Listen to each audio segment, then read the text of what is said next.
Welcome to the Judgment Call podcast, a podcast where I bring together some of the most curious minds on the planet. Risk takers, adventurers, travelers, investors, entrepreneurs, and simply mind-bogglers. To find all episodes of this show, simply go to Spotify, iTunes, or YouTube, or go to our website, judgmentcallpodcast.com. If you like this show, please consider leaving a review on iTunes or subscribe to us on YouTube. This episode of the Judgment Call podcast is sponsored by Mighty Travels Premium. Full disclosure, this is my business. What we do at Mighty Travels Premium is to find the airfare deals that you really want. Thousands of subscribers have saved up to 95% in their airfare. Those include $150 round-trip tickets to Hawaii from many cities in the US, or $600 life-flight tickets in business class from the US to Asia, or $100 business class life-flight tickets from Africa round-trip all the way to Asia. In case you didn't know, about half the world is open for business again and accepts travelers. Most of those countries are in South America, Africa, and Eastern Europe. To try out Mighty Travels Premium, go to mightytravels.com/MTP, or if that's too many letters for you, simply go to MTP, the number 4, and the letter U.com to sign up for your 30-day free trial.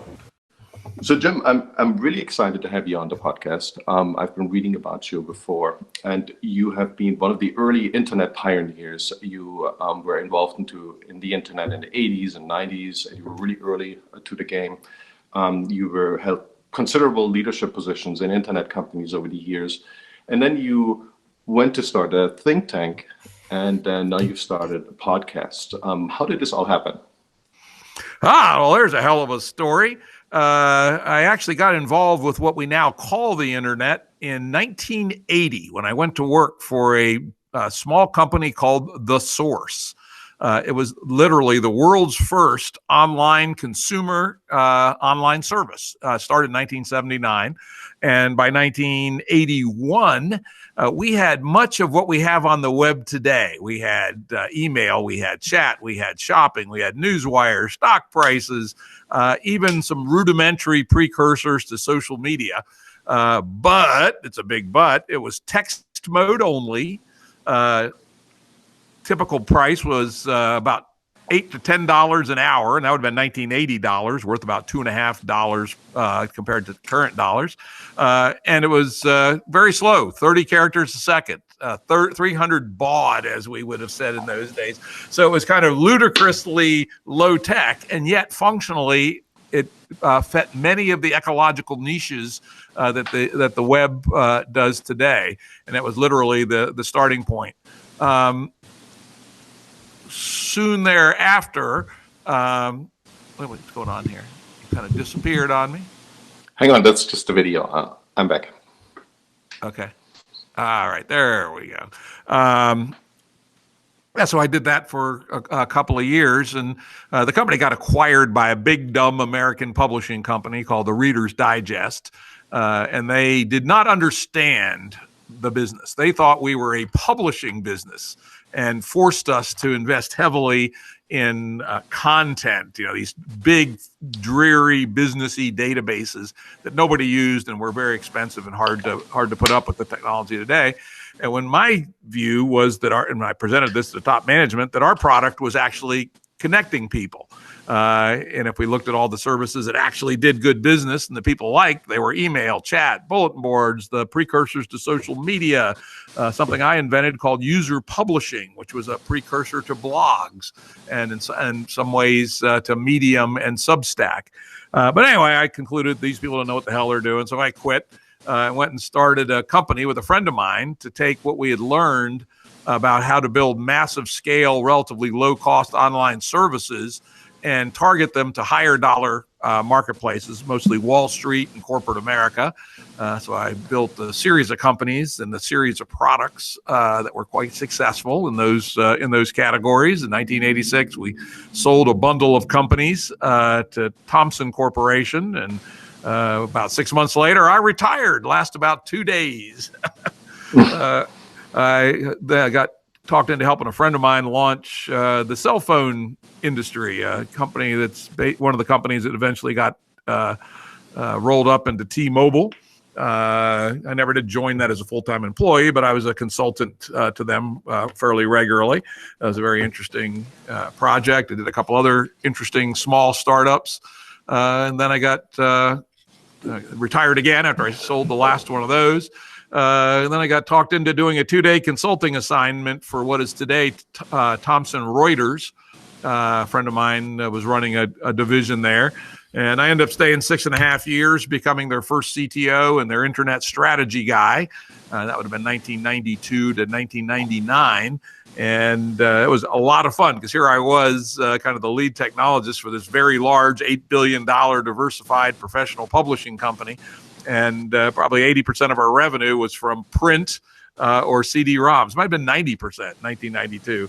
And by 2000, we had moved that to about 90% online. So that was, right there at the pivot of publishing going from offline to online. And it was a lot of fun to help drive us just a little bit faster than the other guy. We were a little faster than our competitors. We went from number 4 in our category to number 1 over about a 10-year period by being maybe 18 months faster than our competitors in really understanding what the internet was about and getting there just a little bit faster than they did. Then my last gig in big corporate world was I was recruited away from Thomson to be the last CEO of Network Solutions, the company that actually ran the domain name system for the internet back in the day as a monopolist. We controlled .comnet and .org, and then we also ran the root where all the other domain suffixes, the .uk's and the .de's, etc., originate. And the company was, frankly, a piece of shit. It was very poorly run, amazingly badly run in many of its functions.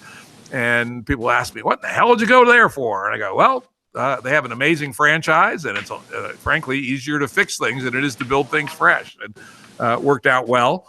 Part of my job was to manage the transition from monopoly status to competitive status.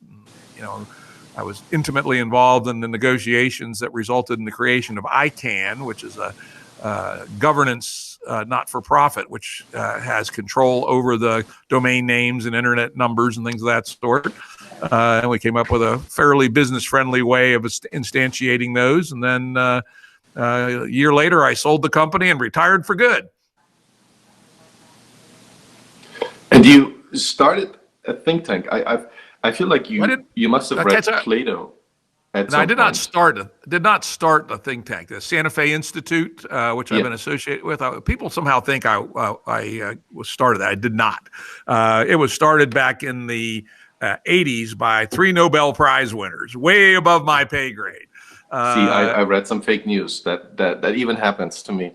Yeah, that's fake news. But I did go out there. I'll tell you the story how I got there. But first, very important to disabuse that story that I'm one of the founders of the Santa Fe Institute. Those were people much more distinguished than I who did that. People like Murray Gell-Mann and Phil Anderson and John Holland. I mean, these are legends in the world of science. I'm a mere midget in comparison. But anyway, when I retired from business in 2001, I wanted to make sure I didn't fall back into my bad habit of going back into business again, which had happened before a couple times. And so I said, what are my interests that will last? And I conclude that it's not business. And I concluded that I loved evolutionary computing. That's the discipline where software writes itself via Darwinian competition. Some of the subcategories are genetic algorithms, genetic programming, simulated annealing. And the area I decided to work in was neuroevolution, where we used genetic algorithms to evolve neural nets. And this was very cutting edge stuff in 2001. There was a small group of people at the University of Texas doing it, but otherwise it was the wild frontier. And so I retired on April 1st, 2001, went down the hall to my lab, which I'd set up, a computational lab with lots of computers and stuff, and started writing evolutionary software. And this came to the attention of a writer at the New York Times, and they wrote a story about it. Internet pioneer does what? And it was kind of fun. And that came to the attention of Santa Fe Institute. And they invited me out to visit, and I did. And we really hit it off. And our ways of thinking were very similar. I had been reading some of the works of their people, like John Holland and Melanie Mitchell and Stuart Kaufman. And so I was, relatively up on their approach to the world. And so anyway, our family, for various reasons, decided to move out to Santa Fe, and I joined up at the Santa Fe Institute as a junior researcher, and really enjoyed that. But alas, as often happens, I got sucked into the governance side of things. There's someone who actually knows how to run things. Maybe we can get him to help us run this place. And I probably should have said no, but I ended up saying yes. So I ended up on their board of trustees, and then as the vice chairman, and then as the chairman of the board of the Santa Fe Institute, continuing some research, but not as much as I had been before. And in 2012, I stepped down from chairman and moved back to Virginia, where I was from, though I am still closely associated with the Institute on their board of trustees, participate in scientific meetings out there from time to time, and such. So that was essentially my business tale, and how I then pivoted to being an amateur citizen scientist. I think it's very interesting to see how you've morphed through these different phases.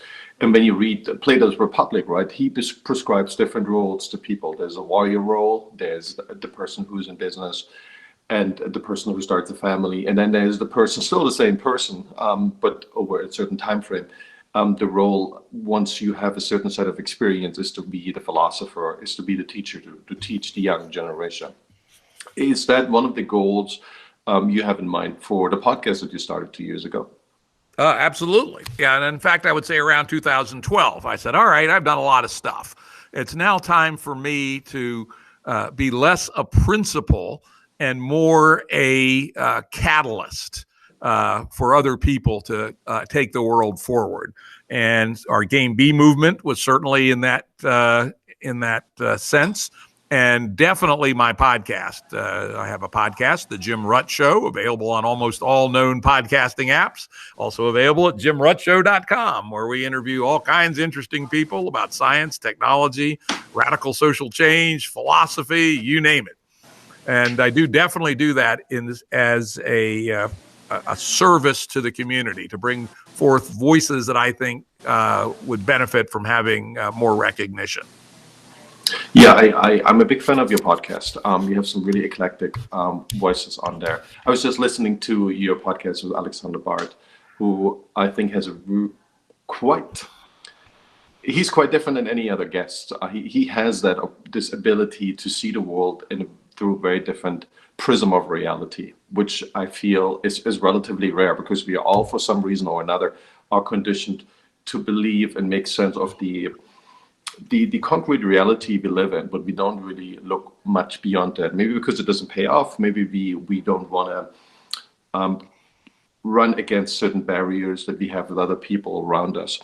And I want to find out what it means for you with GameB. You are undertaking a complete new operating system for society. And I was curious, A, what's wrong with society, or was wrong? Maybe it's already being solved. And B, what are like the main tenets, how you're going to solve these problems? The main tenet of GameB is that GameA, while being very good in bringing the world a long way over the last, let's call it 300 plus years, we can argue on the start date for the final phase of GameA, but I would call it 1700 approximately. If you go back and look at the data, most of humankind was remarkably poor, unhealthy, war-riven, etc. in 1700. And now the number of people living in deep poverty is surprisingly small compared to even 20 years ago. And in the advanced countries, a welfare mother lives better than Louis XIV in many ways, with all the things that the modern world, GameA, has brought to us. However, GameA has no brakes. GameA did not know that it had limits, right? The idea of limits to growth in any serious way was really about a 1965 idea, and didn't get much traction until about 1975, and still is not the underlying ethos of GameA. GameA is trapped in this cycle of money on money return that drives everything that you can think of, from the strip mining of resources to the clearing of tropical rainforests at an accelerating rate, to the exploitation of our cognition by the social media platforms so that they can sell us as advertising. And so the GameB thesis is that while GameA was indispensable in bringing us from backwardness and poverty and ignorance, it is not the operating system we need to go forward. We need to harness things like science and rationality, but we need to inform them with returns to our native human ways of living, typically in smaller groups, with much emphasis on quality of life and on security, and on developing ourselves as a person. I think one of the things I've said about GameB is, wouldn't it be great if rather than he who dies with the most toys wins is the winning metric, as in GameA, he or she who dies with the most skills and is given the most back to their community is the winner. And those are some of the directions and ethos that we think of about this new social operating system. We also believe that the hierarchical command and control structures that epitomized GameA and got better and better and better and more efficient also have no breaks in them, and that we need to develop new ways of organizing our work and our communities and our governance that are typically self-organizing, network-centric, and decentralized. And this is hard work, and frankly, we do not know the answers. This is a work in progress. We know there are ideas out there like sociocracy, holocracy, some others, people doing their own homebrew attempts at things like this, but none of them are yet what I would call proven operating systems at the community and the enterprise level, and GameB is all about that. GameB will also very soon be launching proto-Bs, which are on-the-ground communities that will be operated in GameB principles, actual communities on Earth, and they will be coupled to the GameA world. We are not hippies living in a hippie commune. We're living in our proto-Bs, but we will be engaging the world. In fact, we believe we can outcompete the world in the GameA world. We call it parasitizing GameA, by doing GameA stuff better than GameA itself and taking the resources and building GameB in a much more humane fashion. Then that, of course, leads us to being able to win the competition for the hearts and souls of young people. When people, turn 20, 21 years old and say, how do you want to live? Well, I can live in a small box in a big city and have a crushing job that I hate, or I can live in a beautiful place with compatible people, work 20 hours a week, have complete security, never be homeless, and participate in the growing of a new and better world. We suspect that pretty quickly we'll be out-competing GameA for the recruitment of the next generation. And over a period of, we're willing to take 80 years to get there. GameB will just keep getting bigger and healthier and learning more and exploring the space of how does one build and operate a lovely human operating system designed for human flourishing, and that we'll be proud to leave to our children. Am I proud to leave GameA to our children? No. But that's one of the design goals of GameB, is that we're proud, not just tolerate. We're proud to leave it to our children and our grandchildren. And we believe if people think about everything they do with that context, we'd have a very different world than the one we have today. That's really fascinating. I think there's so much in that philosophy. It's on one hand, I think it's really exciting, and it vibes with a lot of people right now. And I saw an essay that was written about it. I don't know if you wrote it, where there's some real life advice in there, like sleep more, control your finances, figure out how much you want to be exposed to certain advertising. Yep, I wrote that one. Yep, that's called A Journey to GameB, and it's available on Medium. It's a very good introduction to the GameB philosophy. Yeah, and that I think wipes immediately with pretty much any advice I would give to anyone, so to speak, right? So it is we had guests on the show about digital nomadism, which involve a lot of these things. You know, you need to take control of yourself, your skills, your own business, your own life, the place where you want to be, the relationships you want to have. I think this is the old Greeks maybe would have given us similar advice. They would have formulated it differently. One thing, and I'm not sure I understand this right. When you talk about the limits of growth, right? It's something that we hear or we associate with the Club of Rome, for instance, or in my mind, the bell immediately rings. That's a Malthusian argument. Is that what you're saying? Meaning that there is a limit on the amount of people on this earth. There's a limited amount of resources we can use in order to not pollute us even more. So we need to basically look into a future where we consume less, where we produce less trash, where we consume less energy, because it's healthier for the planet. Or I misunderstand you there?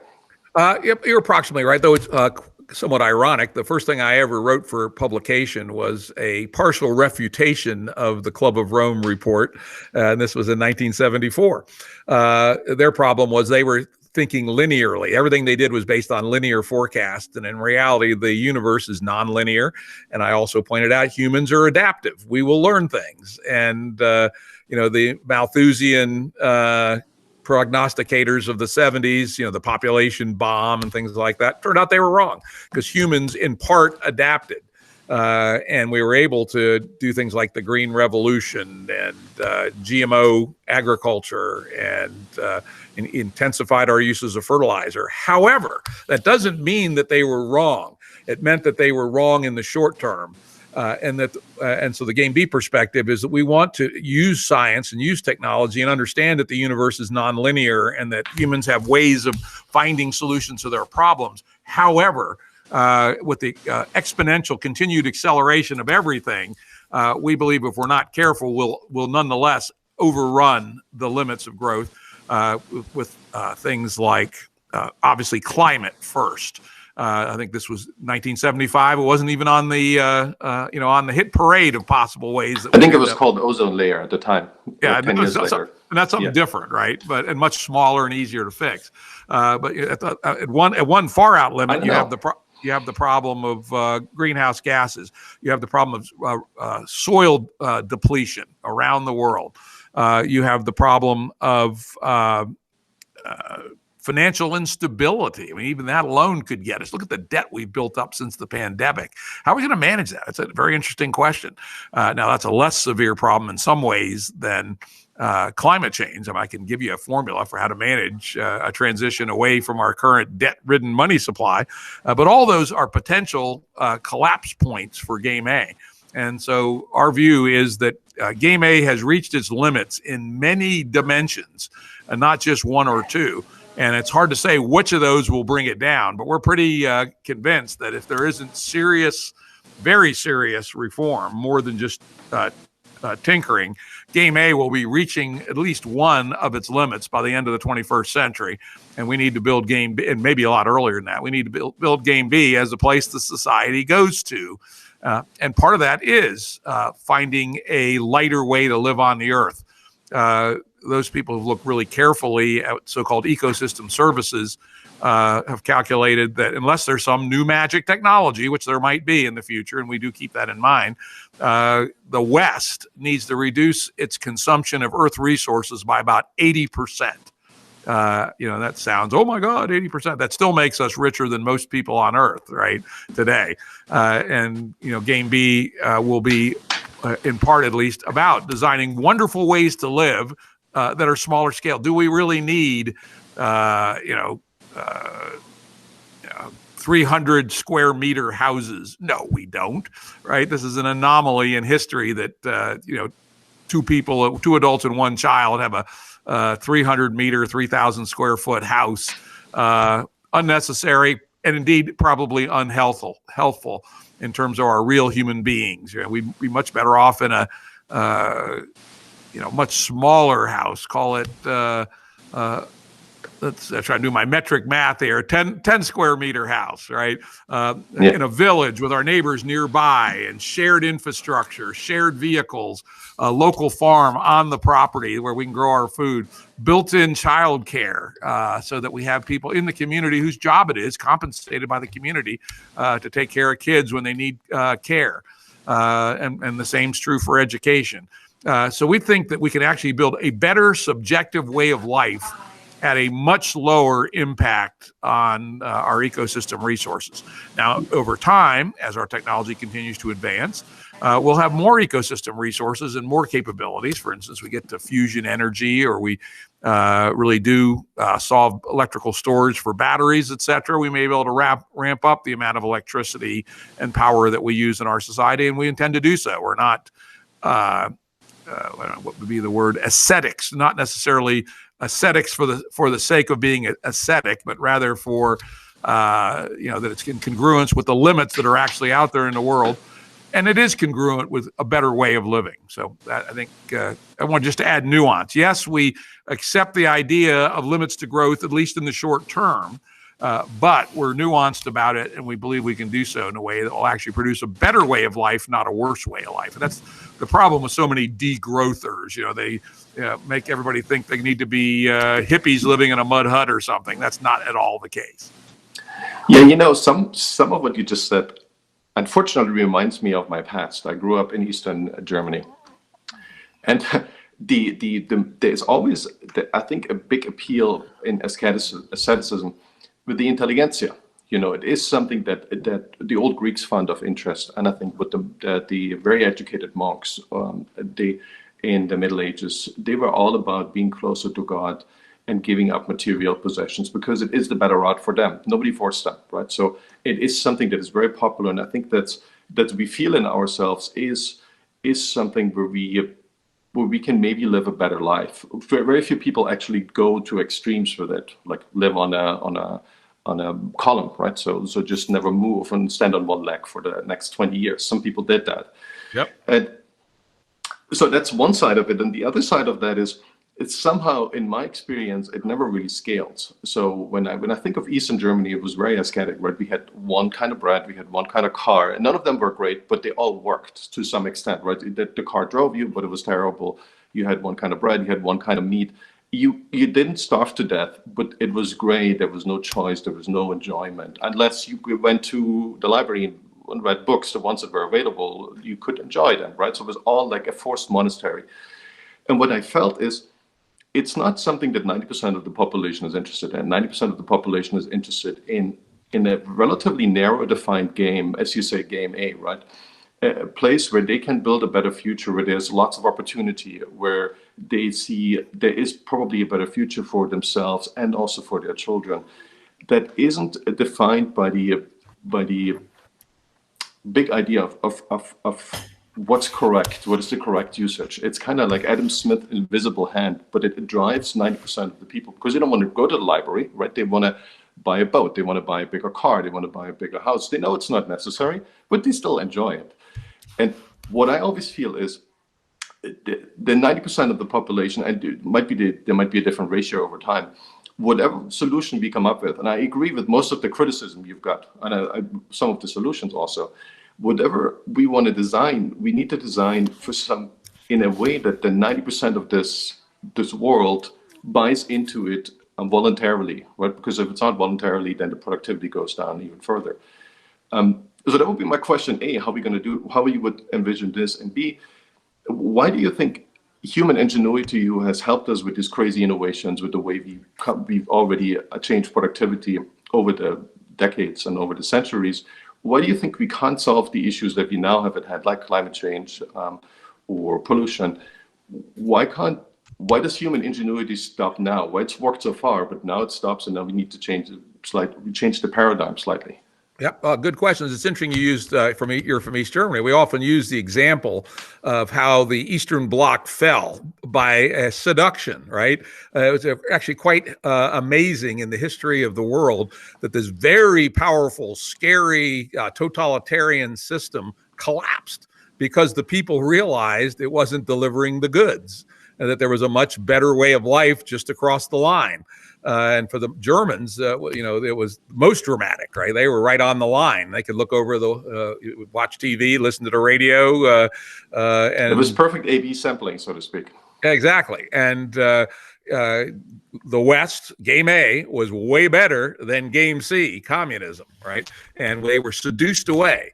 And we actually use that analogy and say that over time, GameB will seduce people away from GameA by showing that there is a better, more colorful, more vivid, more humane, more secure, more psychologically based way of living than this rat race of GameA. I mean, I will admit to being a GameA motherfucker, right? I was a hardcore player, I was, though I was never into the fancy toys in the big houses that was sometimes surprise people. Even when I was a big famous government, corporate executive, still lived in the same old house I'd had for 17 years. I just didn't. I still drove an old pickup truck. I just wasn't interested in that part of the game. I did like to play to win, though, no doubt about that. And GameB will have games to play to win, collaborative games at scale. We certainly don't believe that innovation stops. We believe that GameB people will be better innovators because they will have a more humane life that they're living. And they won't be, frankly, driven crazy. I mean, have you ever been to Silicon Valley? A place is a nightmare, a horrible place. I've been in, God knows how many times I was asked to join companies or organizations in Silicon Valley. I always said no, I wouldn't live in Silicon Valley on a bet. And yet here are some of our greatest creative minds, so-called, living in Silicon Valley. And what do they create but nightmares like Facebook, right? And I think next time you're here, Jim, I'll show you around. There's some good places, but you gotta know where they are.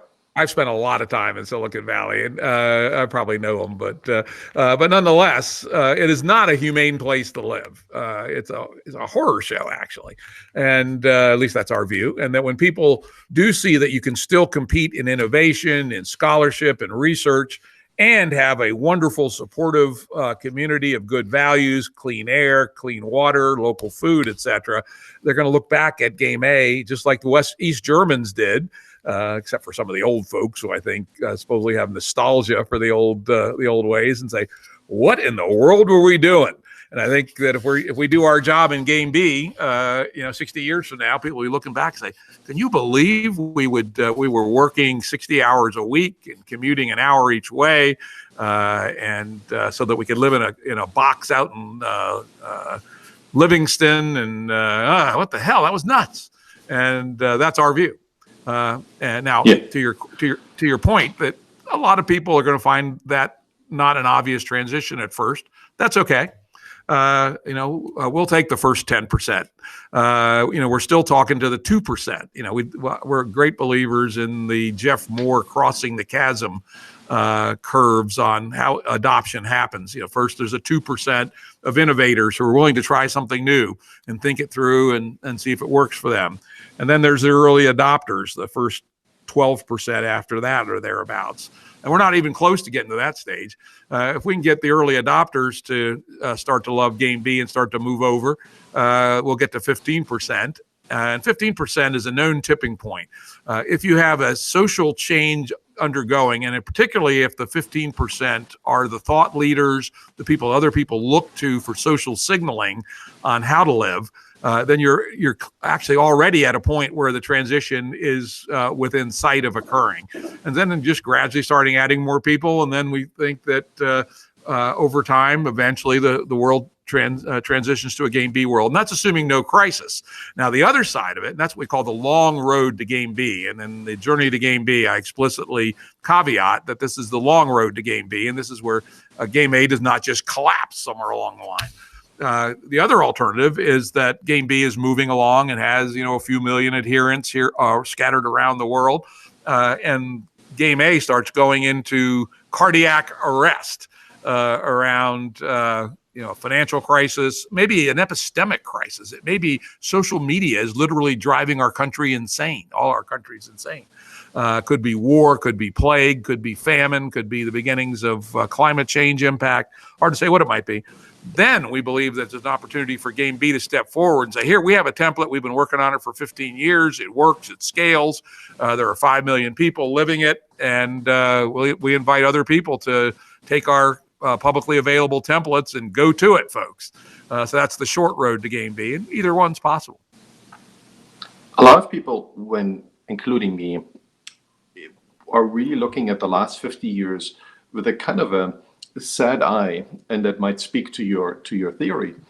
The initial argument you made was that it's kind of the limits of growth, but the limits of growth, we didn't really talk about where they come from or what constitutes them. But one thing that a lot of people have noticed in and outside of Silicon Valley is that there is a declining productivity growth. So GDP growth is either driven by you increase the amount of people you have in your country, or once you count. You can obviously change the accounting standards too, but let's assume they stay the same. And then the other factor that comes into play is productivity growth. And outside of the silicon industry, that also has spread now via software to other industries. And a few places in finance, especially investment banks, people who were able to use computing power to just leverage finance and basically create money. That's what they did. They created money, and that's what banks can do.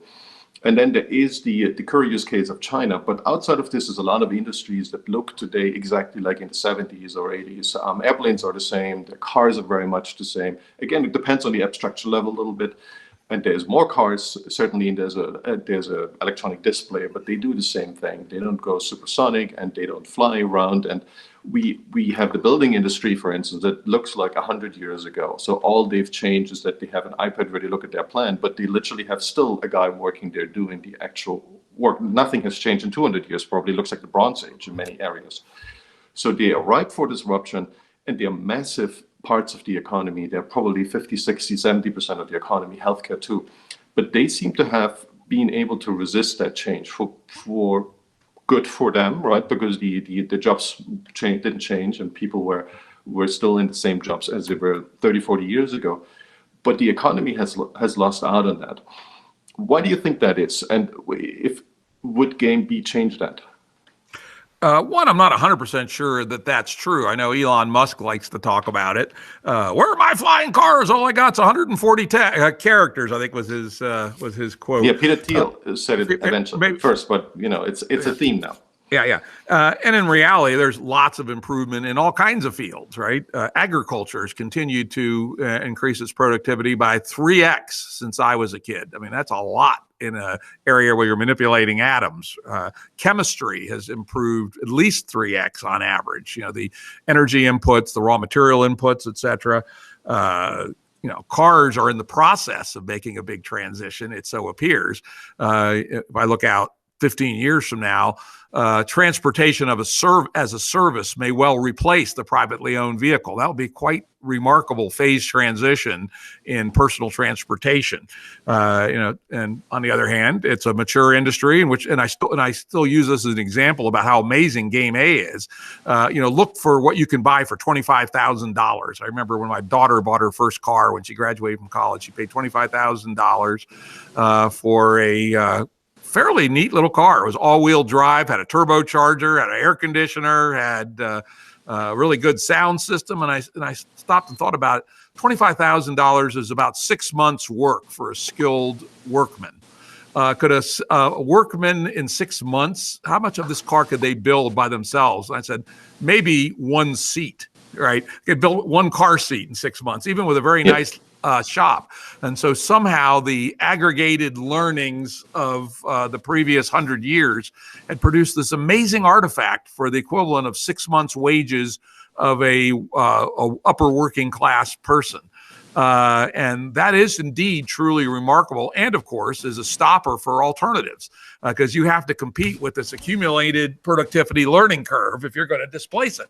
And of course, the electric car business has found that to be the case, that it's been slower than they would like, though it is starting to accelerate. In fact, I'm having Jim Hackett on my podcast in a couple of weeks. He's the former CEO of Ford, and he's the guy that put Ford on the path to becoming an all-electric company. And I'm very, very interested on his vision of what those steps are and what the missteps are. Why is it taking so long? But it's happening. But some of those areas are, frankly, a matter of, essentially the laws of physics. How much better can an airplane be? Though, again, airplanes have gotten tremendously more efficient in terms of their fuel consumption, again, by a factor of just a little bit less than a factor of 3 since 1960. So the argument that nothing's happened, I think, is actually not correct. Though it's not, there hasn't been like the kinds of domestic changes that happened in, say, my mother's lifetime. My mother grew up on a tenant farm in very rural part of America. They had no electricity, no running water, and no central heat. And during her lifetime, those things became what everybody had, but also things like refrigerators. They didn't have any refrigerator. They had an ice box with a block of ice in it. Vacuum cleaners, dishwashers. We didn't have any of those things when I was growing up as a kid. But by the time I was a teenager, we had most of those things. And so that domestic realm was revolutionized between, say, 1920 and 1965. And it's just been refinement since. I think the only real major domestic invention since 1965 is the microwave oven, right? Everything else has been refinement, because what else do we really need in terms of domestic things? Though, again, to come back to my theme, that for a while, things look like they're stopped in the domestic side. We're probably not that far away from domestic house cleaning robots. It'd be more than 15 years, but probably less than 50. We have simple things like Roombas today, which in their own little way are kind of cute, but they're obviously not strong AI. Again, we'll see punctuated equilibrium in things like household automation. We'll see punctuated equilibrium in the auto industry. Whether we'll see that in the aerospace industry, I don't know. One of the things we'll probably see is unpiloted vehicles for a lot of things. Again, once the self-driving cars, true level 5 self-driving cars, turns out to be a really hard problem. Probably a lot harder, certainly a lot harder than doing the same in aerospace. And so once that particular nut is cracked, I think you'll see a floodgate of new innovation that will bring back the sense that new things are happening. On the flip side, let me add that though. They also add because I know you said growth. It's a GameB-ism that growth in terms of nominal GDP is not necessary, and certainly growth in terms of consumption of the macrosphere, using more raw material, cutting down more trees, using more water, is not necessary and is not necessarily good. We can grow instead into the microcosm. We can, instead of having 140 shirts, like I own 40 shirts, that's ridiculous. I could have 5, but imagine that each one had beautiful embroidery on it. And I went to the local embroidery person in my village each week and asked her, well, what new ideas do you have to embroider my shirt with a new additional pattern to add to my shirt? There's a way to grow into the microcosm where my life gets richer every time I have a new beautiful embroidery on my shirt, without needing yet more shirts and this fanatical, crazy idea called fashion, where the clothes that I have that are perfectly useful need to be thrown out and new ones bought just because some manipulator or influencer has convinced me that's the thing to do. So I would say GameB pushes back at the concept of GDP growth as a goal in and of itself. We need higher level metrics of well-being and growth into the microcosm of richness of our life, which does not have to have anything to do with so-called GDP growth. Yeah, GDP is certainly just one proxy. I agree with you. And there is a lot of excess. And sooner or later, that excess usually falls off because it's just not needed. People get excited about things. They go into certain rabbit holes. And then 10 years later, they discover, man, that was just not worth it. But in general, I feel there is this technological progress that you can see over thousands of years since the beginning of civilization, and wherever you put yourself on that graph of technological progress, and obviously there's different ways to measure it, it is predictive of GDP growth so far. This might change in the future, but it's been so far a pretty stable trend. One thing that I always ask, and I'm really curious what you think about that. A lot of people here in Silicon Valley especially are really excited about the singularity. It's kind of a nerd stream, right? So the idea is that we get so much cheap computing power that all these things that we couldn't put our hands on because it was still too expensive in terms of computing power will be easily accessible. So we can measure all the cells in the body, we can influence the cells in the body. With nanobots, for instance, we have and I think David Orban told me this, it's the measurement stick is about $1,000 in spent, so $1,000 in $2,040 or $2,038 will buy you enough of an artificial intelligence for 1 billion human brains. Well, again, we will look at narrow AI. We won't have like people who talk to us or AGI that will talk to us, but just it will be the sheer amount of power that we can harness to look at the world's problems and innovate or just make things slightly better, or just slight evolution. But instead of having 9 billion brains who are connected or not, some of them are more connected than others, we will add a few billion brains every day, so to speak, in narrow AI that can help us solve these problems. Do you think this optimism that a lot of people here have is realistic, or that's just nonsense? Well, I think there's a great quote, which is that people tend to overestimate technology in the short run and underestimate it in the long run. I've spent a fair amount of time thinking about the singularity. I've spent time with Ray Kurzweil talking about it. I'm good friends with Ben Goertzel, who actually coined the term artificial general intelligence. I've been associated with his OpenCog project and a little bit more loosely with his Singularity Net project, which are both aiming at artificial general intelligence, i.e. Broad and deep AI. And I have found and I've also, in my research, spent a lot of time thinking about what are the limits to human cognition. And there are many. In fact, if I have one quote I hope to be well known for, not being the inventor of snail mail, damn it, which is a friend of mine warned me will be in my New York Times obituary if I don't do something more interesting, is that humans are to the first order the stupidest possible general intelligence, because Mother Nature is seldom profligate in evolution. And so we're almost certainly just over the line. We're the first general intelligence in our evolutionary tree, and there's no reason to expect that we'd be very far over that line. When you look at human cognition, there's a million bottlenecks. Perhaps the most famous is Miller's 7 + or - 2, our working memory size, which has huge impact on language, on reading, on all forms of symbolic communications. And it's actually smaller than 7. It's more like 4 when it comes to things like images or mathematics, etc. So that bottleneck alone tells me that human cognition is a very baby form of AGI. And that further, our memories are famously bad. They're limited, they're corrupted. Every time you access them, you actually end up changing them in a random fashion. They're not well indexed across each other. So in the longer term, I do believe that super intelligence is within humankind's grasp if we don't destroy advanced civilization before we get there. On the other hand, in the short term, think about self-driving cars. What we are, 2021, 4 years ago, people were projecting today there would be level 5 self-driving cars coming out from all the major manufacturers. Not even close. However, they probably will crush that problem in about 10 years. With respect to any given example, you have to look at the details. Are you dealing with fundamental problems of quantum mechanics, for instance? And by the way, there is some real wins there in something as prosaic as the manufacture of ammonia.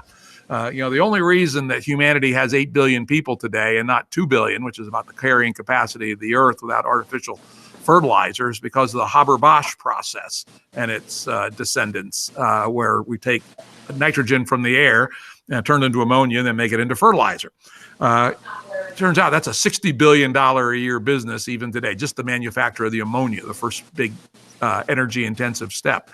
It's thought that there are some very significant optimizations possible if we have quantum computing that can actually quantum simulate the catalysis that goes on. The reason it works is there's a catalysis that Haber invented and Bosch industrialized that allows the extraction of nitrogen from the atmosphere to be reasonably efficient, but it's not that efficient. And if quantum computing could find a better catalytic system than the ones we've been able to find by trial and error, basically, we might be able to double the efficiency of that process, which would be a pure win of $30 billion a year to the human race. And it would not shock me that happens in the next 20 to 40 years. We shall see. So there's still, so I guess it's a long answer to a short question. I believe there are some really huge, deep wins for humanity if we can survive this century. However, are we going to have level 5 self-driving cars in 2021? Hell no. In terms of your friend's projection about 2039 and the ability to manipulate the molecules in our body, I don't know. Don't know enough about it.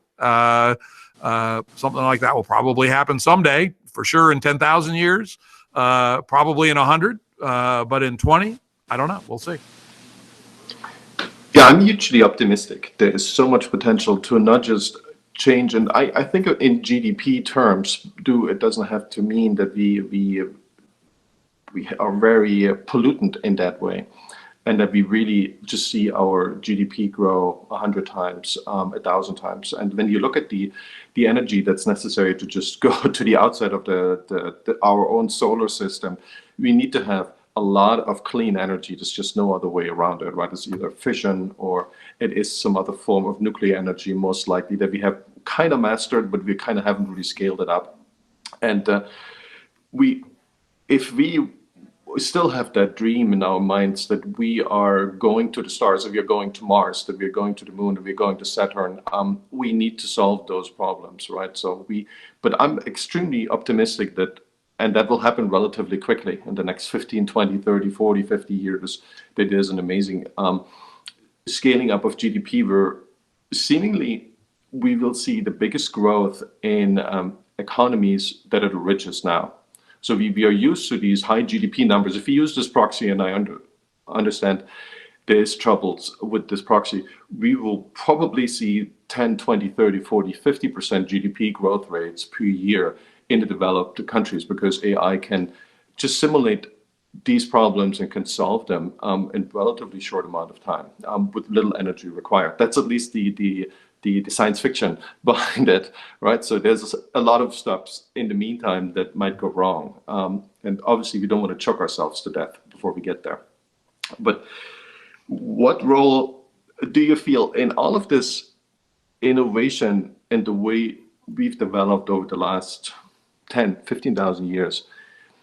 What do you think is the role of religion, and specific religion also?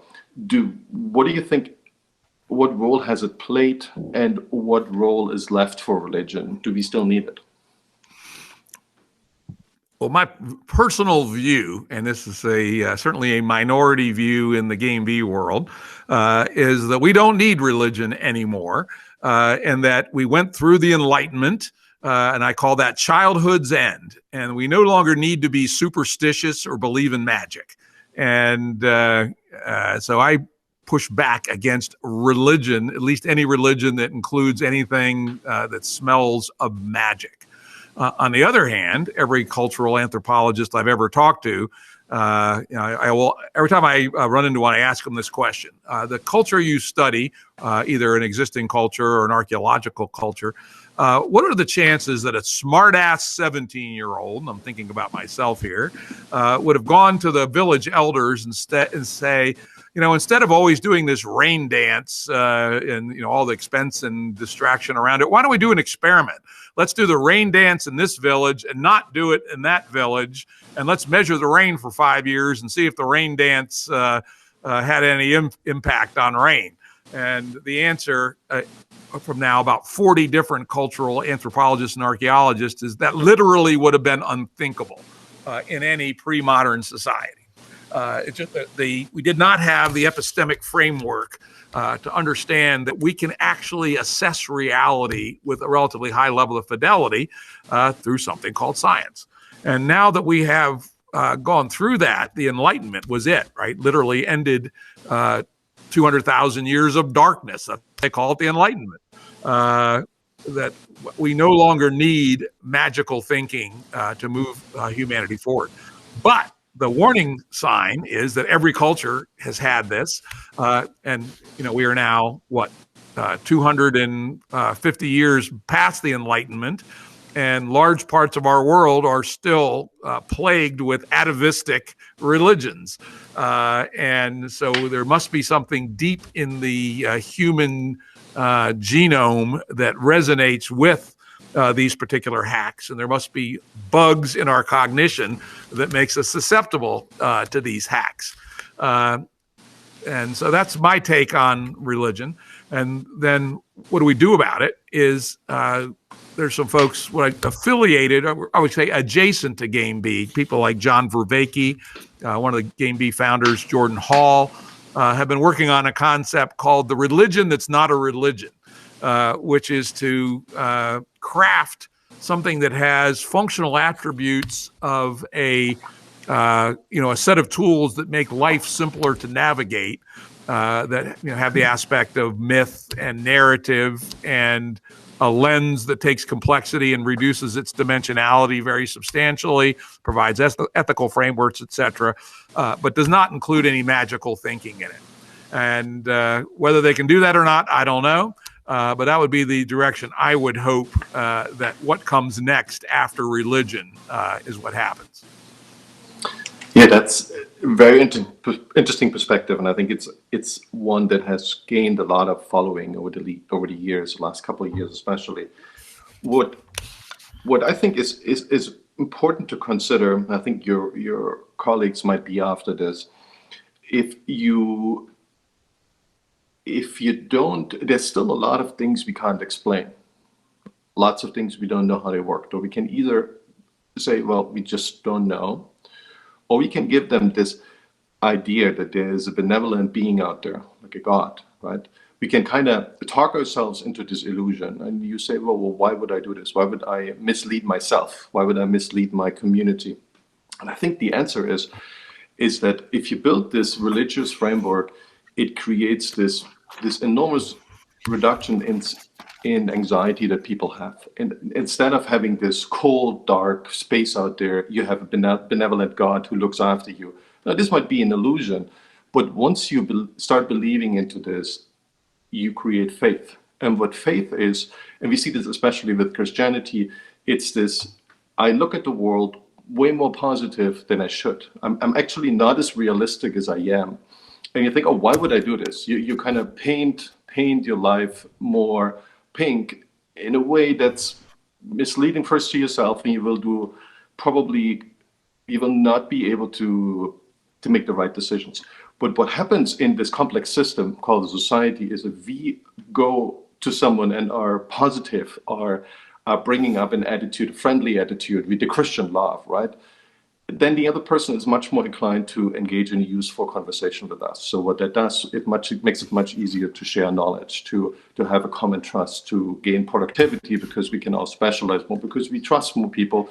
And again, trust, it isn't a zero-sum game, right? It needs to start with someone who has the trust of someone else, for probably no good reason. And then it just has this network effect, goes through society. We all trust ourselves way more, and other people around us. We can specialize, we become more productive. And I feel people underestimate the role of religion, especially if you don't have a nation state. I think the nation state and modern institutions, to some extent fill that gap, that religious instinct, and the same kind of motivation. But we feel, and that's a relatively recent problem, is that a lot of people are questioning these institutions, questioning a lot of beliefs behind those. And they're asking, why do we have a certain way of thinking? Well, why is it? And I think, especially in the US, to look back to the Constitution, well, the question is, why do we need a Constitution? Why do we even need a written Constitution? Why doesn't the Constitution just change, right? So there's a lot of answers we just don't have if we imply if you just apply religious values into seemingly secular institutions. And that's why we look at them right now. We say, we actually really don't know. There is like someone called John Locke who had these ideas. But why do we follow this guy? Why don't we follow someone else? Well, that's a great question. And this is something I've thought about a lot. And you actually gave the answer, which is we have to elevate the statement, I don't know, to an almost holy level. I read a lot of scientific papers, and the best papers by the best scientists say it is not known X, Y, and Z all the time. It's the essence of the scientific, call it the Enlightenment view, is there is an awful lot of things we don't know. And there are, frankly, a lot of things we may never know. For instance, does the universe have some purpose?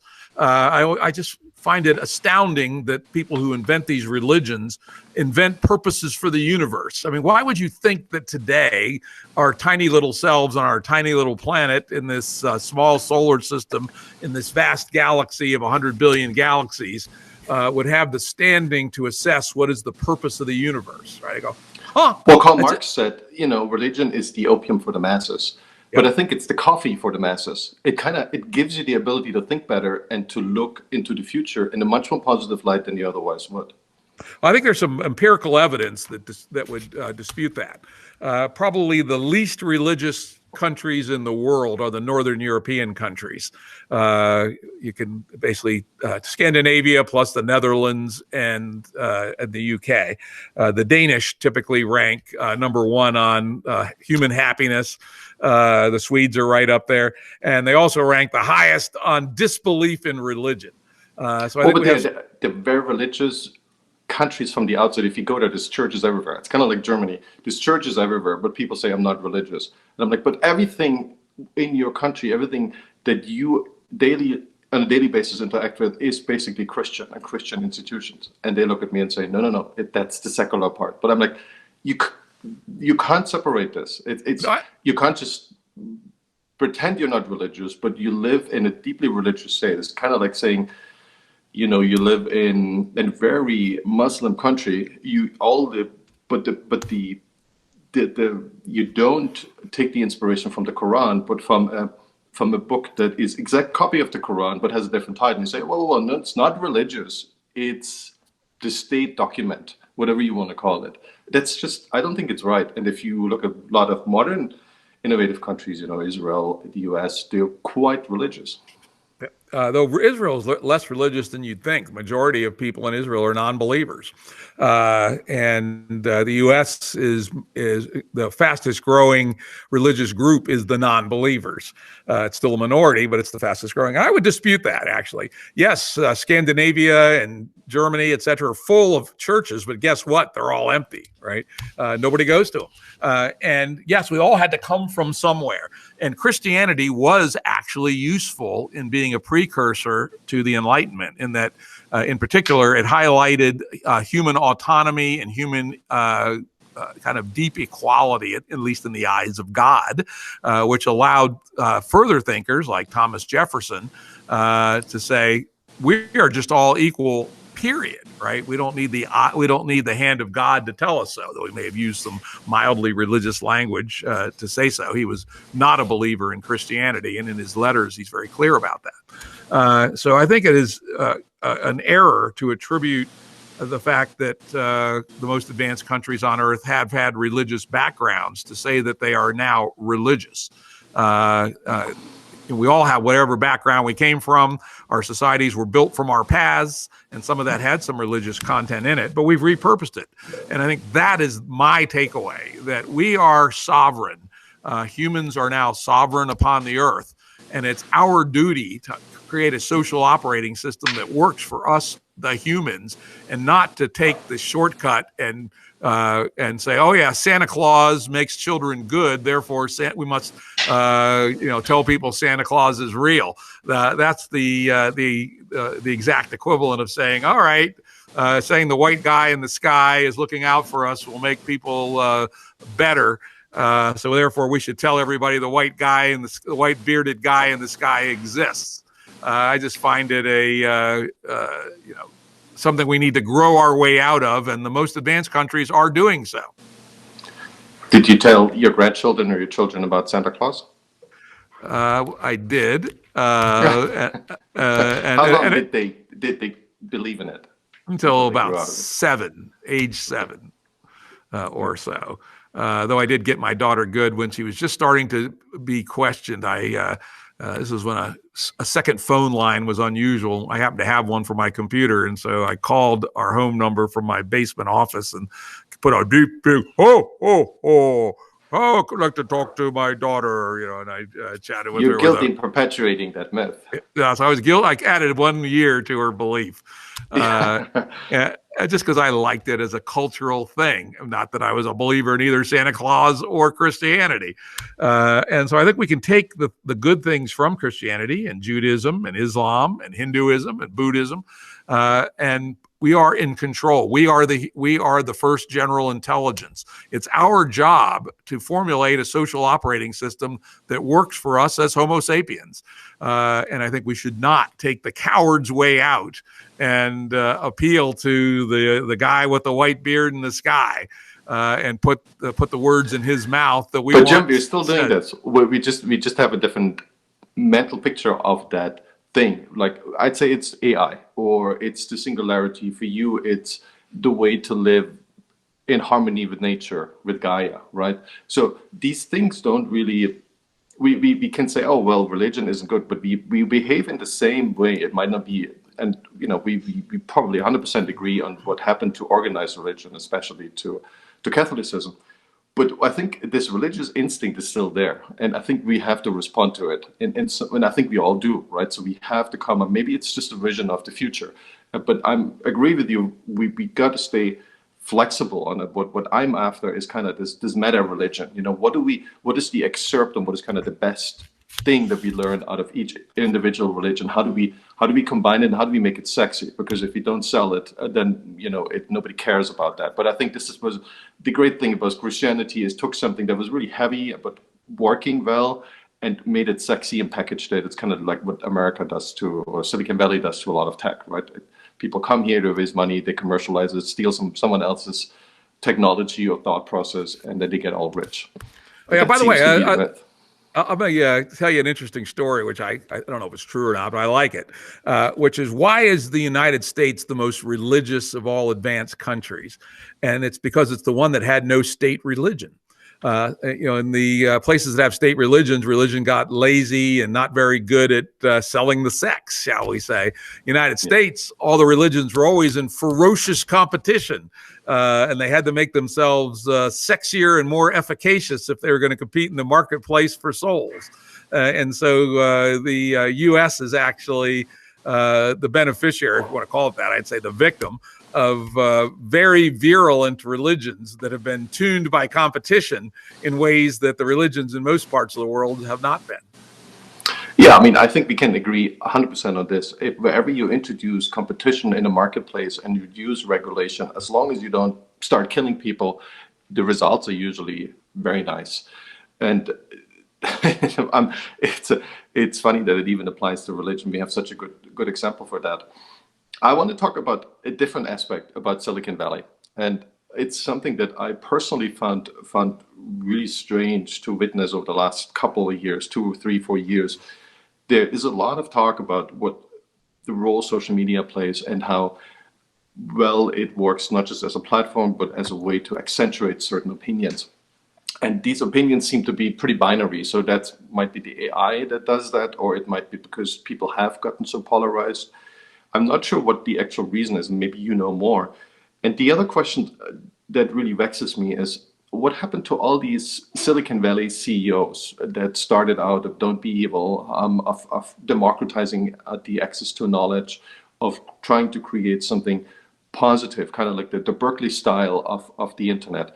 It seems to have gone away. And when we had these free speech debates in the last couple of years, none of these people showed up. They never put their voice out there. And they had, from my point of view, nothing to lose. They're already billionaires. Their companies have grown up. They could basically do whatever they want. If they're CEO or not, their life wouldn't change at all. Well, there's one exception. Zuckerberg, who otherwise I loathe, did give his free speech at Georgetown University. And those who want to get an amazing sense of where the direction we should be going, Google Zuckerberg Georgetown University speech, and you'll find a guy who actually did step out and try to do it, but he got crushed by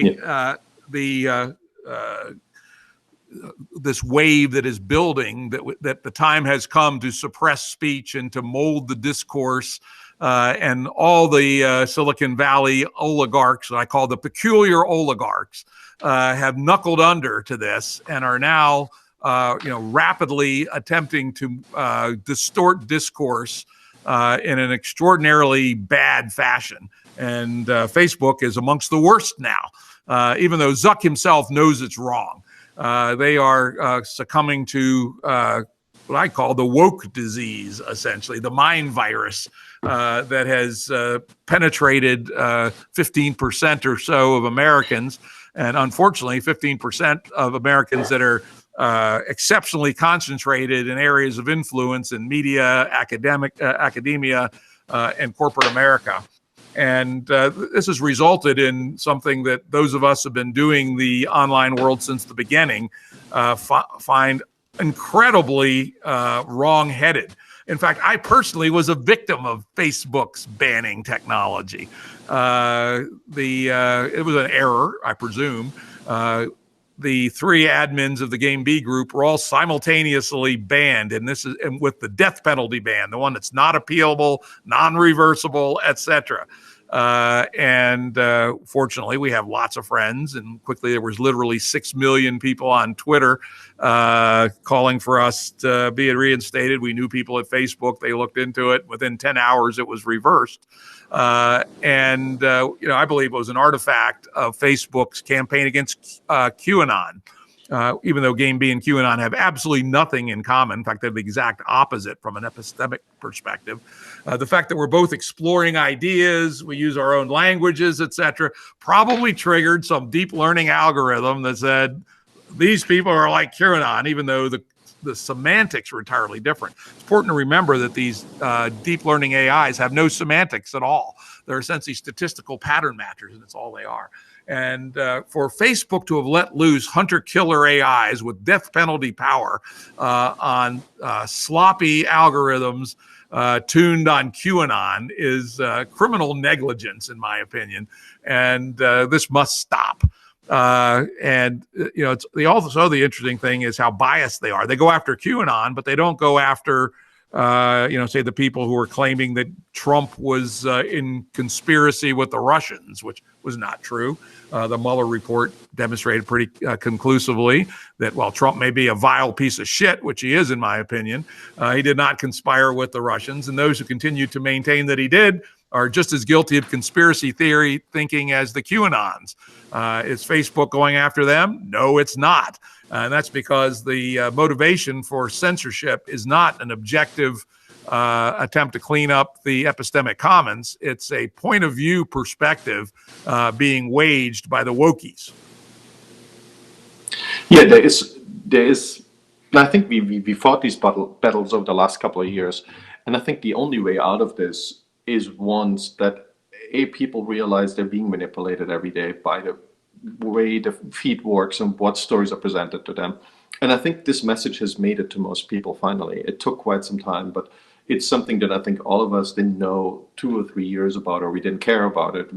We felt there is some kind of algorithm going on and it's kind of engaging, but it was something that is deeply addictive and it's really weird to the human brain. But I think people are finally waking up to this, and it's very quickly becoming the new norm that you have that knowledge. So I think that's really good. The human mind is capable enough to wield itself of these addictions on average, right? There's always people who have more trouble with this than others. Maybe. I mean, it's very powerful. It is. I agree. People know. I mean, The Social Dilemma. It's an amazing movie. If you haven't seen it, please check it out on Netflix. I was an informal advisor behind the scenes to some of the folks that were creating that. And I think it is an extraordinarily accurate portrayal of how Facebook in particular, and it's clearly based on Facebook, manipulate us in profound ways. And yet the number of people quitting Facebook is tiny. However, our GameB group did quit Facebook, even though we got reinstated when we still have a group there. We built our own site. Those interested, www.game-b.org. And most of our community has now moved there. And we're finding more and more people are no longer willing to build their communities on these platforms and rather are building their own communities. The tools are now very inexpensive and very good. You can actually build a better community than Facebook tools provide for relatively trivial amounts of money. And so, but that's only beginning. It's just the tiniest bit. This is, again, we talk about the 2% innovators. It's only 2% of people who are moving off of Facebook or getting rid of their smartphones or turning all notifications off or all the digital hygiene things that one ought to be doing to get themselves out of the clutches of these dopamine miners, right? That's what they're doing. If Bitcoin miners are wasting electricity to find binary digits that meet a certain pattern, Facebook is burning electricity to mine your dopamine to get you to buy things and to otherwise manipulate you. And only a very few people have seen the light. And that, GameB is a big part of that. Is how do we collectively make sense of the world and not become manipulated by these behemoths who have gone bad, in my opinion, and have given up on the internet ethos. A lot of people say that the appearance of wokeism typically means your business model has reached the end of its lifespan and you're trying to create more PR, you're trying to kind of still justify your existence. And it's a good indicator, good predictive indicator, the future of that business. And I don't know if you remember, there were a bunch of these super woke websites that came up 2013, 14, and they did very well initially on Facebook, and then most of their traffic came through Facebook. And Facebook tinkered with the algorithm, and eventually their traffic died down, and they had literally no traffic anymore. The story stayed the same, but there was no traffic. Nobody seemed to be really interested in that, at least going to through the different portal to access them through their website instead of just going through Facebook. And I feel this is correct, right? When you look at universities, the ones that are most woke, their cost structure doesn't match the marketplace needs anymore. When you look at journalism, we see this even with individual journalists, the ones who seem to be super woke, they seem to have an ambition that doesn't really match their success so far. Now, this could be just because they are very smart, right? Maybe wokeism is very smart. I would argue against this, but I guess you can make that argument. But I feel it is kind of a last straw of ideology that you try to use in order to prop up your dying business. But you know what? It doesn't change anything. You might be able to extend the lifespan of your business for a couple of years, but your business model is dying. And that's, for me, the good news. So the good news is that opportunities, competition always wins. And if you just go political and go woke, this might help to create some PR and clicks, but it won't change your business model and you will die anyways. Yeah, I think there's some truth to that, but I think it's actually more insidious than that. What's going on, woke is not a movement against the right. Some people naively say, "Oh, but choice is woke or Trump." Wrong. Woke is an attempt to take over the progressive side of the political discourse by a very specific ideology, essentially critical theories inherited from the Frankfurt school of Marxism. And so this is very much like Lenin liquidating the Mensheviks in pre-revolutionary and early revolutionary Russia, or Hitler killing off all of his collaborators in the Night of the Long Knives in Germany. So don't mistake what woke is about. Woke's enemy is not the Trumpsters.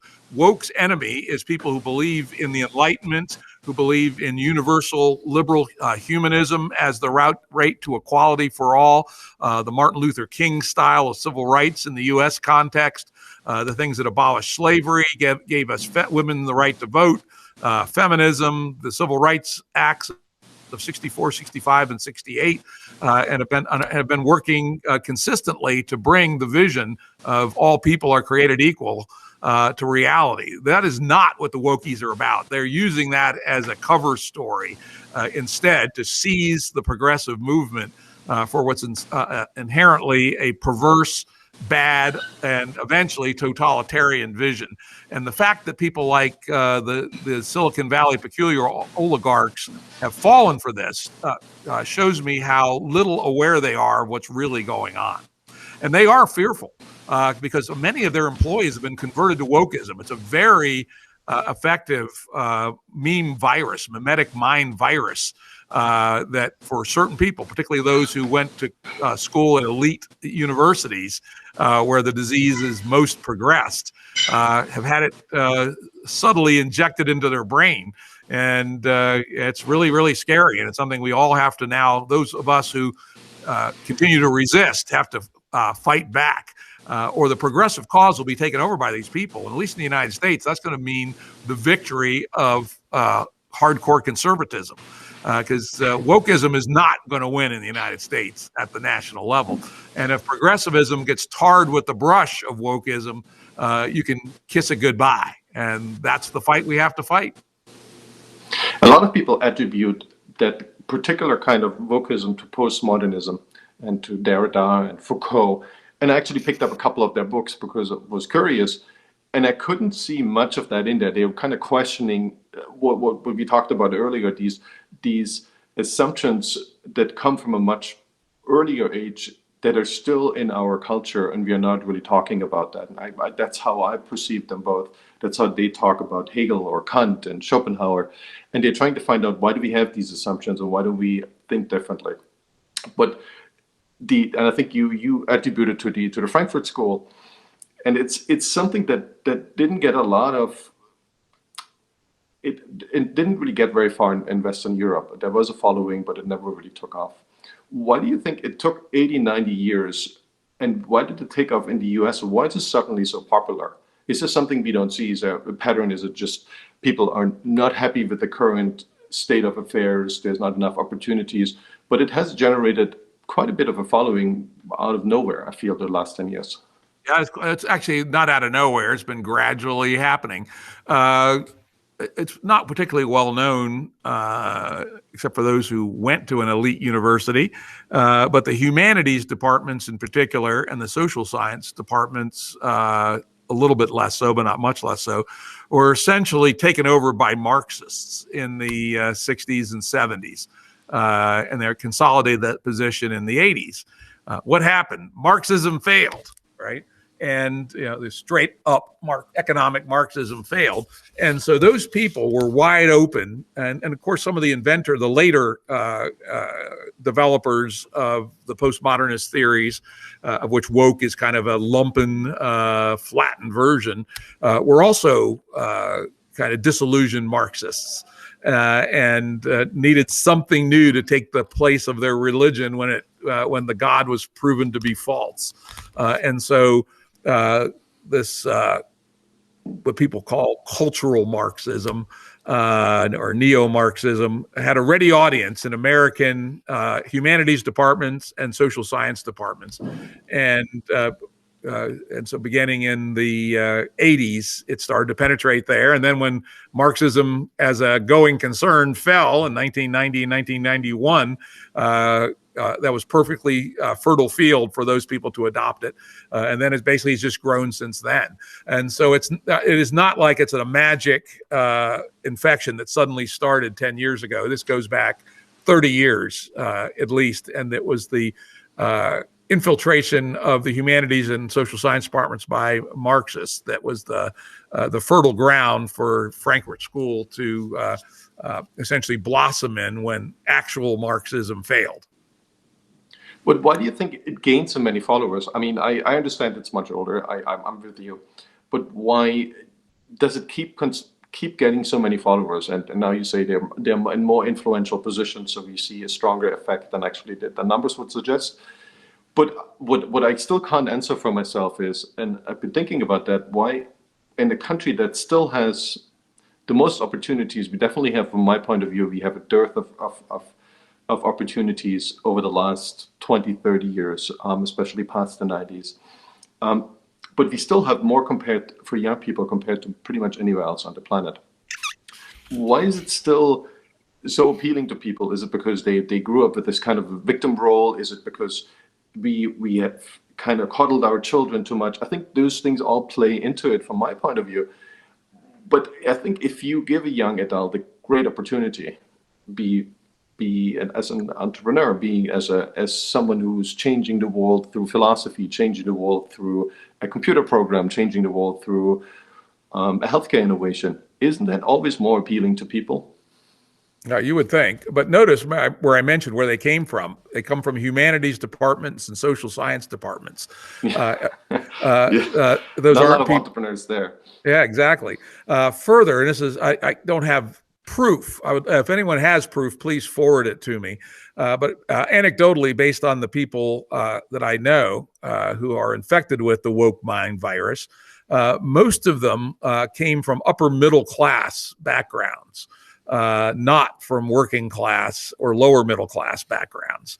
And for those folks, especially if you happen to have come through the social sciences or the humanities, your life trajectory prospects are going to be, you're probably going to underachieve what your parents achieved. And you say, nonetheless, I'm a smart person. And yeah, if you went to Yale and studied medieval history, you're almost certainly a very smart person. But on the other hand, you're probably likely to be a barista at Starbucks at this point in time, unless you went and learned Python or how to Well, do. as you said earlier, income isn't what we should look at. Was that? It's not Yeah. GDP. You said GDP is not a good measure because we should look at half the GDP but higher living quality. Maybe that's Correct. better living quality. Yeah. Yeah, maybe. And if they were living in a GameB world where their cost of living was low and the quality of life was high, it could work. And that's going to be part of the sale of GameB, which is for those of you who have chosen to not engage the GDP money on money return game all out, but want to have a really good quality of life. And oh, by the way, you can have a kind of a fun life as a 25-year-old barista, but it is no way to raise a family. And a society that is not organized to optimize the life of young adults with children is a society that's on its way to its doom. And so one of the key design factors in Proto-Bees is, will this be a great place for middle income and lower middle income young adults with children to raise their children? And so I think Eric Hoffer wrote a great book called The True Believer. He wrote it back in the 30s, and he was fascinated by the fact that many Nazis had been ex-communists. And he goes, how could that be, right? And he went and researched this and thought about it. And what he discovered was a lot of them were what he called frustrated people who were of relatively high nominal capability, but for various reasons were unable to get much traction in the world. And so they were angry with the world, and they were therefore open to panaceas of all sorts. And so if my hypothesis is correct, that the principal victim of the woke virus is upper middle class people who went to elite universities and studied non-economically useful studies, they come out of the world resentful that they're not getting their due, and so therefore they are true believers, and they were exposed at an impressionable age to wokeism, and so they are very ready for the virus to invade their brain. So that's my quick and dirty view of how it's happened, and I would say it's happened gradually. I haven't seen a one sudden step function. I think they've gotten a lot louder since Trump got elected. Because unfortunately, and this is the huge mistake of so many progressives, that they think the choice is woke or Trump, and it's not. The choice is woke or universal humanistic liberalism, and though that against Trump. And I think that the Trump phenomena basically stampeded a lot of people into a greater openness for this mind virus, though keeping in mind this idea of susceptibility in the Eric Hoffer model that I laid out there. Yeah, I guess the actual political motivations are typically more complicated, and we've been drawn into this strange binary world, and I think a lot of people who work with AI, they feel like AI is just not smart enough to really optimize because it's all about cohorts, right? So it's all about how do you basically, in which bucket do you put people, and ideally you don't have too many of different cohorts, because that makes it harder to find the right one for the particular person that you want to put into that bucket. So the assumption is that because AI is still relatively primitive, it cannot see nuance. And what we see on social media, I think this is where this whole phenomenon started, is this very binary view just works very well in terms of engagement. And that really gave us this polarization on both ends. I feel it's over now because people have realized that's what's happening. They're being manipulated, and they're hopefully going back to real problem solving. One idea that I wanted to run by you, and maybe that speaks to GameB as well. There is this plan, not an actual plan, but it is something people talk about, is to bring in 1 billion people into 750 million. So we would end up at 1 billion people into the US in the next 10 to 20 years. So basically we go anywhere we can, and we recruit as many new Americans as we can. And there's a couple of rules, how this will work, what you should do, what you're not allowed to do. But we would basically, in terms of sheer population size, would end up like China. And we would also maybe propagate our American values to these new immigrants. That's obviously a maybe. What do you think of this plan? I'd never heard of that plan. It's kind of interesting. I'm going to think about it. I personally don't like it. I'd like to see the United States have a population of more like 150 million than the 330 million we have today. That we are, U.S. is less depleted than most places by its population. But the place would be a great paradise with a lot more opportunity for living the good life at 150 million than it is at 330. So on aesthetic grounds, I don't like the idea of 1 billion, but I can see the idea from a global political competition perspective, us versus China. Having 1 billion Americans could be useful. However, I think you pointed to the biggest question. Could you actually acculturate them as Americans? Hell, we're having a tremendously difficult time acculturating the couple of million a year of immigrants that we have now. Huge stresses going on, though I think actually the acculturation of immigrants is going better than a lot of people think. I'm very optimistic that the big Hispanic immigration into the United States over the last 30 years will work out just fine. A lot of the people were from very rural peasant backgrounds. And when peasants come to town, it takes 4 generations to acculturate them. That's just the way it is. And it seems to be working more or less on track. So I'm not like some bothered by that or thinking that the American assimilation operating system has failed. But even this relatively low level of immigration has stressed it and been perceived to be not working.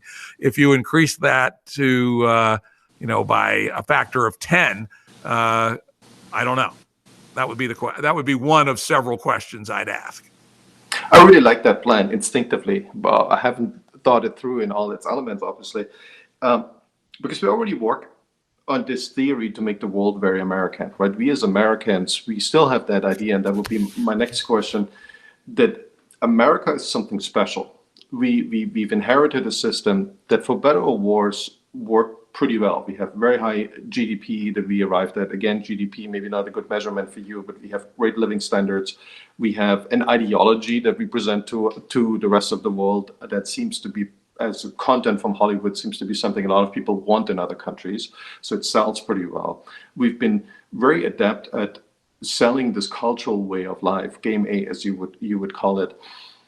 Is that something you would feel proud of? Like, if I ask you, are you a patriot? For what reason would you be proud of America?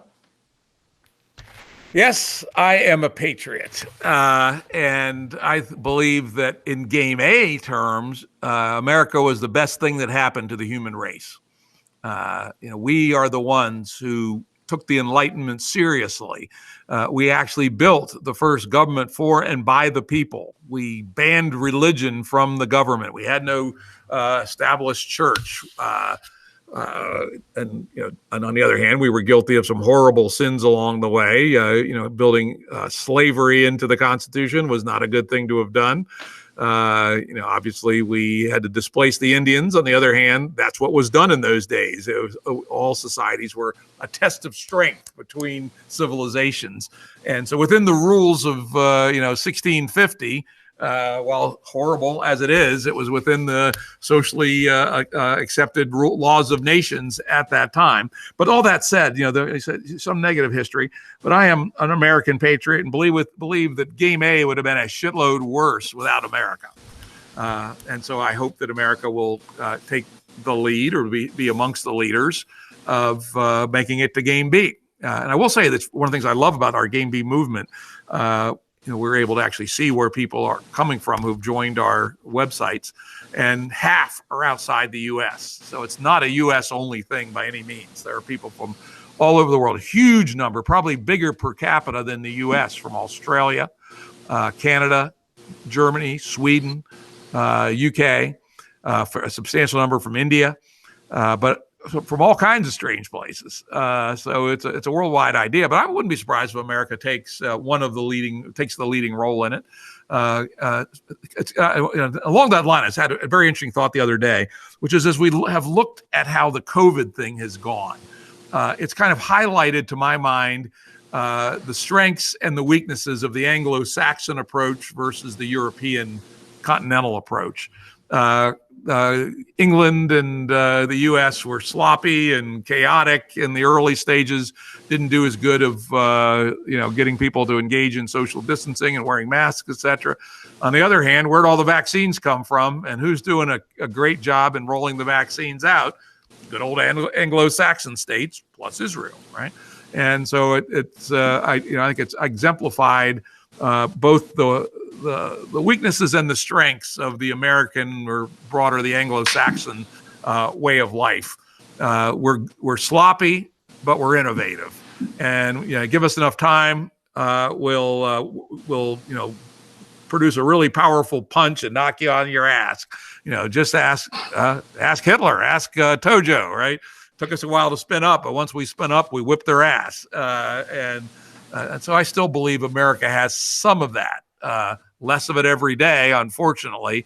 And part of GameB has got to be a moral reawakening to our roots as free people who are not having our brains polluted by strange ideologies, who understand what reality is, deal with reality objectively, empirically, and experimentally as we design what comes next. That's what I would say is the American way.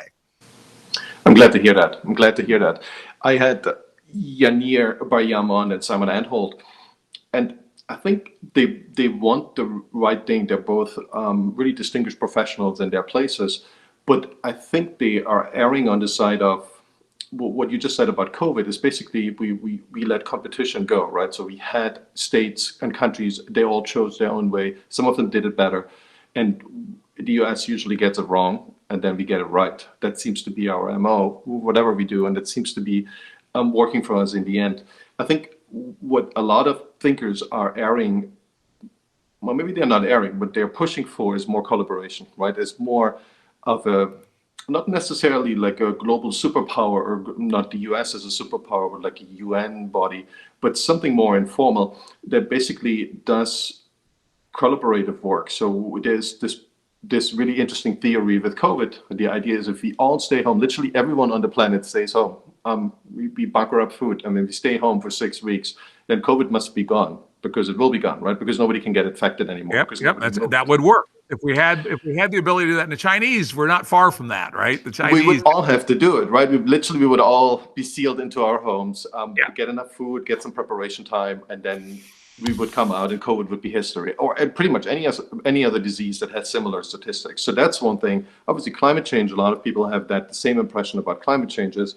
If we just all would do exactly the same, maybe for a year, maybe for two, this whole climate change thing would be over, more or less, right? So there's a couple of more variables there. That's not true, but let's assume this for a moment. But I feel the American way has always been, and that's why I came to this country, is this trial and error, this finding the best solution, but having a certain body that you can control. It might be just a state or a city, and then you find out which works best. That seems to be under attack globally. Most people are actually going to the other side and say, no, we should actually make sure we all do the exact same thing at the exact same time for those specific reasons initially. But a lot of people would say, well, where does this end?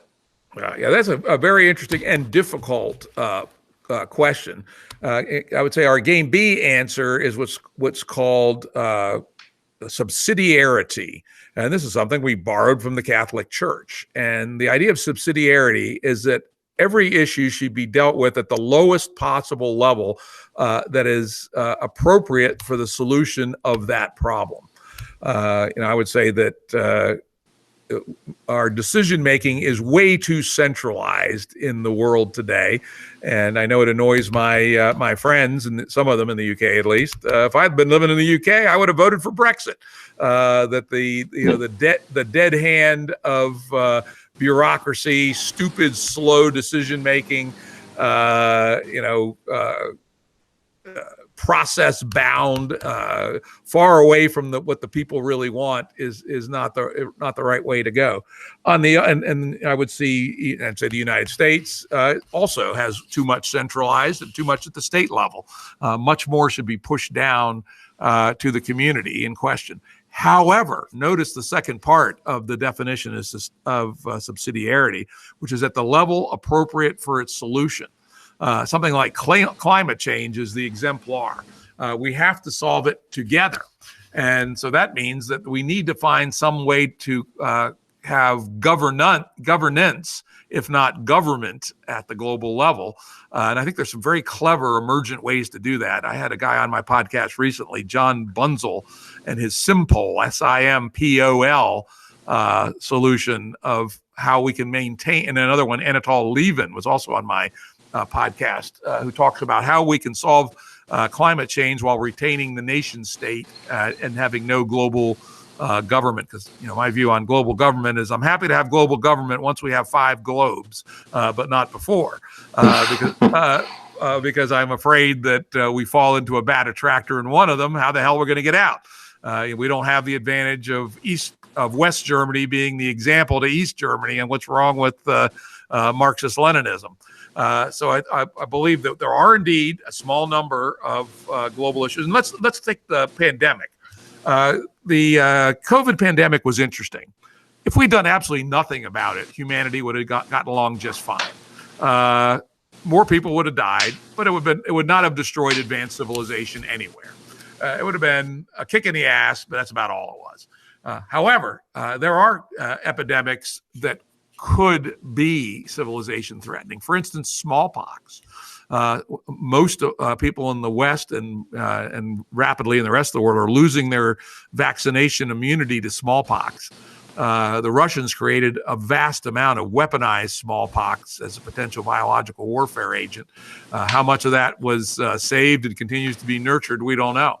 But we could have a smallpox epidemic brought to bear by terrorists, in which the right answer is indeed, and the only answer indeed, is for the world to lock down for 28 days. But Jim, see, this is where I got into the same discussion yesterday with the Anir. We had the same problems 100 years ago. There was smallpox. There was spread everywhere. Nobody even knew what it is. Nobody could even classify it as a disease, and we still made it as a population. We're still here, right? And we've done pretty well. We are 9 billion people now. So I don't know what the next iteration would be catastrophic to humanity. Yes, it would be bad, and certainly people would die of 100%, and we should do everything we can to avoid it. But we're getting to this point where we say, and usually these viruses are very deadly. What happens is a lot of people die around, so that the virus hits the limits of spread relatively quickly, different than COVID, where most people didn't even notice they have it. So I really want to contain this. The question is, I think that's kind of a dark place. There's this dark place of, we tell you what to do, and we tell you what to do right now, and if it doesn't work, we keep telling you what to do for the next 10 years. And it's really dark to be there. And I'm with Friedrich Hayek. I want to be like the least level of coercion, but the least, that's obviously open to definition. What is the least necessary level of coercion that we need? And I think this is really tricky. defining where we want to be. And I think that there's a lot of dark matter on that one side where people say, well, now we have this prime example with COVID. Here's what we should have done. So for the next epidemic, let's just get ready for a 2-year lockdown. And then, oh, it didn't work. Let's do a 20-year lockdown. At one point, do we say, is this too much, right? Nobody worries about 28-day lockdowns, but we had 2 weeks to stop the spread. Everyone signed up for it. And now we have a year, and we probably soon have 2 or 3 years. Well, not in the United States. It looks like we probably should reach herd immunity by August. You're in a lucky state. In California, these things never seem to happen. Yeah, California is pretty fucking incompetent. I hope they recall that clown you guys have as governors out there. Hope so. Let's hope so. I don't know if it will happen. Yeah, I don't know. I mean, it's an interesting and difficult question you ask, right? Which is, of course, power corrupts, and absolute power corrupts absolutely. And so the power to mandate lockdowns is a power like any other. And if we're not careful, it'll be abused. And it has been abused in various countries where first-class science really wasn't applied, and people didn't think widely enough out of the box on what to do. And because various approaches work. I mean, the Chinese model worked. It's astounding how well that worked. The Vietnamese model worked. At another level, depending on what you value, the Swedish model worked, right? Which was radically different, but you have to have a different value proposition. And if you do, then the Swedish value is okay. And so I think it is, you are right. It's a dark attractor. Power is an attractor, and people will abuse power. And so how do we have the capability, the capacity to respond when necessary, but yet have it not be captured by people who just like power for power's sake, or who are overly alarmist, et cetera. And I don't have an answer for that one. I just acknowledge it's a damn difficult problem. But one I'm with you, and it's just, I was really surprised how willingly people were ready to cloudify themselves in basically just stopping any kind of social interaction. And that was in May or June when we realized, oh, COVID isn't actually that bad. In March, it was a different story. I signed up for this too. But by May, we knew the data isn't as bad as, there's not 4 or 5% death rate, right? It's 0.02.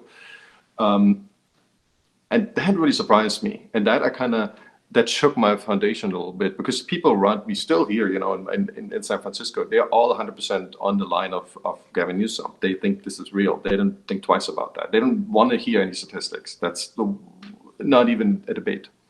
So I'm worried that there's something going on that drives people and attracts people to this dark place. And it's a democratic decision. It's kind of like we vote in Hitler. Like, Germany had strange experience with their trials of democracy after the First World War and even after the Second World War. Yep, it is true. There's no guarantee that representative democracy will produce good results. And you said something that I believe is the key. Doesn't want to hear the data. This is the plague of our modern era. And we now have it on both the right and the left. We have the anti-science, anti-reality Trump world. And now we have the wokies. The wokies also are not open to data.